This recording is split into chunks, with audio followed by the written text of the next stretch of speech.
Olá, vamos falar de investimentos. Então vamos trazer para vocês aqui mais uma empresa para que a gente possa conhecer a sua história, da sua trajetória e da sua situação econômica e financeira. E a empresa que nós vamos trazer hoje aqui é uma indicação aqui de um inscrito nosso, do Bruno Brasilino. Valeu, Bruno, muito obrigado aí pela sugestão e espero repassar aqui as informações aí, atender às suas expectativas em relação a essas informações.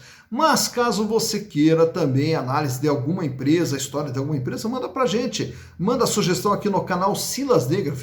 E aproveita também, já se inscreva, dá o like, ative a sinetinha das notificações para estar sempre recebendo as informações das empresas que nós vamos disponibilizando para vocês.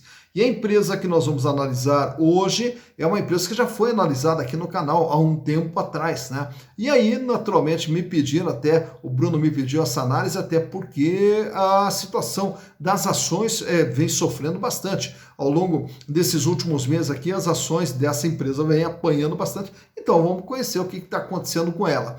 É o grupo Cogna Educacional SA, né? Então, mas para que a gente possa entender o que está acontecendo com ela, vamos repassar novamente a história, entender o que é o grupo Cogna Educacional e aí, naturalmente, analisar o seu balanço para saber se existe fundamento para tudo que a ação está sofrendo ou não, né? Mas para a gente entender o que é o grupo Cogna, vamos voltar lá atrás, lá na década de 60, mais precisamente no ano de 1966, quando 4 engenheiros e um médico se uniram para fazer um cursinho pré-vestibular. 4 professores ali que se uniram para fazer um cursinho pré-vestibular. O professor Evandro Neiva, o professor João Lucas Mazzoni, junto também com o professor Júlio Cabizuca e também o professor Valfrido Mares Guia e o irmão dele, o professor Marcos Mares Guia. E aí eles fundaram um cursinho pré-vestibular chamado Curso Pitágoras, né? E aí, durante os anos, o final dos anos 60, foram trabalhando no cursinho até que chegando no ano de 1972, aí resolveram montar também o Colégio Pitágoras. E aí começou a trajetória do Colégio Pitágoras, que se transformou numa rede de escolas, com a aquisição de diversas escolas pelo Brasil todo, e o Colégio Pitágoras cresceu significativamente. Até chegar no ano de 2000, quando chega no ano de 2000, aí eles criam também a Faculdade Pitágoras. A partir de agora, então, também tem a Faculdade Pitágoras. E continua nesse processo de crescimento até chegar no ano de 2007. Em 2007, naquele período, né, que a economia estava bombando, que tudo estava funcionando bem, eles aproveitaram e fizeram a IPO. E aí com a IPO entra mais dinheiro ainda, e aí já no ano de 2009 entra como parceiro deles um fundo de investimento, Advent International, que passou também a investir dentro desse grupo.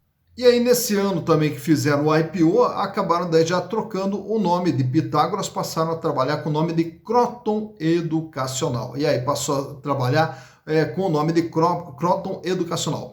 No ano de 2011, aí eles fazem uma parceria com um grupo educacional lá da região centro-oeste, que é o grupo IUNI Educacional, lá das universidades, Cuiabá, e a partir dali, então, o grupo fica mais forte ainda, tudo dentro do Croton.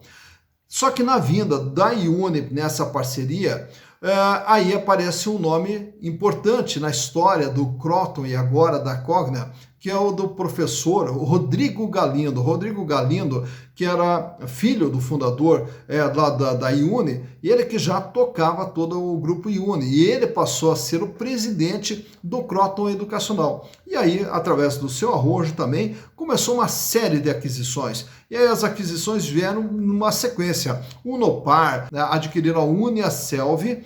Só que a Uniaselv, 2 anos depois, ela teve que ser vendida. Tá? Por quê? Porque daí fizeram a fusão com o grupo Anhanguera Educacional, se tornando o maior grupo educacional do Brasil, com aproximadamente 1.800.000 alunos. Olha só o tamanho do grupo. Mas para que o CAD aprovasse essa união do Croton com o Anhanguera, o Kroton teve que se desfazer do Uniaselv. E a partir daí, então, ficou o grupo Kroton junto com a Anhanguera, formando esse grande grupo educacional. Aí chega no ano de 2018, eles adquirem também uma plataforma de educação básica, que é a Somos, e depois aí também desenvolveram outras plataformas educacionais que também vêm aplicando nas escolas, nos colégios e também no ensino superior, tanto presencial quanto à distância. No ano de 2019, e aí concentra tudo isso aí numa holding chamada Cogna Educacional SA. É a Cogna, essa que nós vamos analisar agora. Antes de analisar, eu falei para vocês a respeito das ações. Então, vocês vejam aí no gráfico o quanto as ações acabaram despencando ao longo desse ano. De um patamar de praticamente R$7, chegando aí até R$3,40 aproximadamente. Então, vamos entender por que a Cogna está apanhando tanto do mercado e se os números dos balanços justificam tudo isso aí ou não. Então, vamos analisar aqui 2018, 2019, 2020 para pegar uma sequência. E aí eu trago para vocês o primeiro trimestre de 2021 e o segundo trimestre de 2021, onde a gente vai comparar como que está sendo o desempenho do Cogna nesse começo de ano. Então, vamos aos números. Bom, então aqui estamos com todas as demonstrações contábeis da Cogna, né? Naturalmente com interesse em saber agora o que vem acontecendo com a Cogna, mas para isso a gente vai ter que fazer uma viagem no tempo aí e trazendo aqui desde o ano de 2018, 2019, 2020, e também o que aconteceu no primeiro trimestre de 2021 e no segundo trimestre de 2021 para a gente entender o que vem acontecendo com a empresa. Tá? No ano de 2018, a Cogna tinha um patrimônio total de 31 bilhões 949 milhões, divididos em ativo circulante, capital de giro 5 bilhões 580 milhões, com 17,5% de representatividade, e possuía em caixa 2 bilhões 583 milhões de reais e um contas a receber de 1 bilhão 940 milhões de reais. Então isso aqui é o capital de giro, é o combustível que faz toda a máquina girar, né? Então essa parte aqui é a parte mais importante dentro do ativo. Já para o ano de 2019, a empresa ela sobe para 34 bilhões 118 milhões de reais e o capital de giro apresenta um recuo para 4 bilhões 478 milhões com 13,1% de representatividade.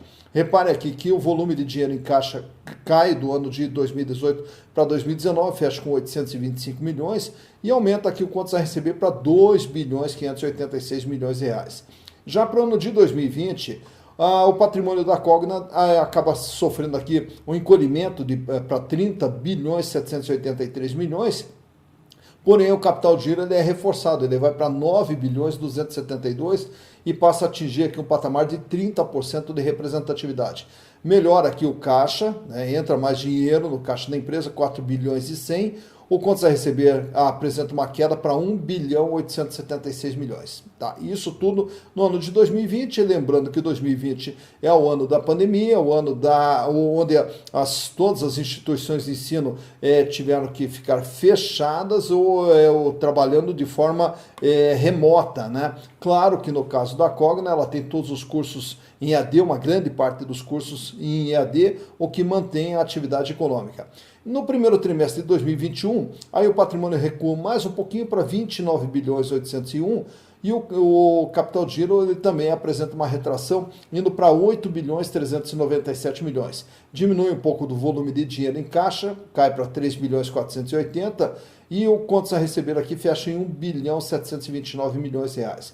O que acontece no segundo trimestre de 2021? Como é que fecha o mês de junho de 2021? Ativo total 29 bilhões 628 e o capital de giro permanece aqui estável no 8 bilhões 303 milhões. O volume de caixa também praticamente estável, 3 bilhões 398 e também o contas a receber permanece quase que estável aqui, 1 bilhão 706. Então o que a gente observa é que nesse segundo trimestre todo o grupo Cogna praticamente manteve uma estabilidade em relação ao primeiro trimestre de 2021. Agora vamos ver em termos de endividamento. O endividamento do Cogna, que é dividido aqui em passivo circulante, dívidas de curto prazo, passivo não circulante, dívidas de longo prazo, e o total do endividamento, 14 bilhões 476 milhões de reais, uma dívida total de 45,3%. Naturalmente que o peso maior da dívida está aqui no longo prazo, né? Isso em 2018. Já para 2019, a dívida aumenta, vai para 18 bilhões 283 milhões e uma representatividade de 53,6%. Já para o ano de 2020, a dívida apresenta um encolhimento aqui para 16 bilhões 498 milhões, porém permanece com 53,6% de representatividade. Isso quer dizer, de tudo que o Cogna tem dentro do seu patrimônio, deve um pouco mais da metade, deve 53,6%. No primeiro trimestre de 2021, a dívida recua mais um pouquinho, 15 bilhões 598 milhões, com 52,3% de representatividade. Então, uma pequena diminuição da dívida aqui em relação ao ano anterior. E aí, o que nós observamos? Que grande parte das dívidas que eram de longo prazo passaram a ser agora de curto prazo. Já no segundo trimestre de 2021, a dívida permanece nos 15 bilhões e meio, com 52,4% de representatividade. E, novamente, o que a gente observa aqui? Um alongamento da dívida. A dívida volta a ser de longo prazo, né, diminuindo o curto e aumentando a dívida de longo prazo. Então, a dívida também permanece estável. Então, o que nós observamos? Capital giro segue uma estabilidade. O endividamento nesses 6 primeiros meses do ano segue também uma estabilidade, fechando 52,4%. E em termos de resultados, o faturamento do Cogna, que era de 6 bilhões e 60 em 2018, vai para 7 bilhões e 27 milhões em 2019, e aí no ano de 2020 o recuo cai para 5 bilhões e 269. O que vem acontecendo nesse ano? Nos 3 primeiros meses do ano, 1 bilhão 105 milhões de faturamento entre janeiro, fevereiro e março, 1 bilhão 152 de faturamento entre abril, maio e junho, então uma pequena elevaçãozinha aqui no faturamento da empresa no segundo trimestre de 2021. E em se mantendo dessa maneira, está previsto aqui um faturamento em torno de 4 bilhões e meio aproximadamente, o que representaria também mais uma queda aqui em relação a 2020. Já os resultados do Cogna, ela vinha com lucro de 1 bilhão 392 em 2018, esse lucro caiu para 242 milhões de reais em 2019, e a partir de 2020, até aqui com o chamado prejuízo das operações descontinuadas, e claro que também aqui tem o resultado negativo da atividade econômica, fechou com prejuízo, olha só, em 2020, 5 bilhões e 805 milhões. Tá? E aí já no primeiro trimestre de 2021, conseguiu aqui fazer uma redução nesse prejuízo aqui, fechando com 91 milhões de reais. Então, nos 3 primeiros meses do ano, perdeu 91 milhões de reais. No segundo trimestre, mais um prejuízo, 106 milhões, acumulando aqui já algo em torno de 298, quase 200 milhões de reais de prejuízo, aqui 198, e quase 200 milhões de reais de prejuízo acumulado nesse ano de 2021. Então o problema da Cogna está o quê? Ela conseguiu reduzir o tamanho do prejuízo, mas ainda continua dando prejuízo. E aí a ideia o que é? Que a partir do terceiro trimestre, em primeiro lugar, que tem que melhorar o faturamento, recuperar seus níveis de faturamento, e aí consequentemente também reduzir esse prejuízo, fazer com que haja uma reversão e que ela passe a ter lucro. E talvez aqui esteja a explicação para o baque que as ações da Cogna sofreram ao longo desse ano, como a gente viu no gráfico. São esses os números da Cogna referentes ao primeiro e ao segundo trimestre do ano de 2021. Tá, então, acabamos de ver aí as demonstrações contábeis da Cogna Educacional S.A., né? E realmente, então a gente observa que, claro, que sofreu bastante, principalmente com a questão da pandemia, e agora vai tentar se recuperar, né? E importante é justamente isso aí, é que quando a gente vai investir em ações, vai fazer o investimento, então o mínimo que a gente tem que saber, como é que está a situação da empresa, ela tem risco, ela tem perigo, ela vai quebrar, tal, né? Então, e quando as ações elas caem, elas assustam o mercado, né? E aí, mas será que a empresa está quebrando, tal? Então, peraí, vamos aos números, né? Vamos analisar tudo o que está acontecendo com a empresa e a partir de agora, então você já sabe o que está acontecendo com a Cogna Educacional, e agora com essas informações vai fundamentar, né, ou pelo menos vai tentar fundamentar as suas decisões, para que você sempre tome decisões de forma consciente, de forma racional, até porque quando se mexe na bolsa, a gente muitas vezes tem que deixar a emoção de lado e ir pela racionalidade, né, e sempre considerando que ao investir na bolsa, investimento é algo de médio e de longo prazo. Mas para isso a gente tem que ter informações para tomar a decisão mais correta possível, minimizando o risco e tentando potencializar as probabilidades de ganho. Então, tá aí mais uma empresa analisada. Dito isso, bons investimentos para vocês.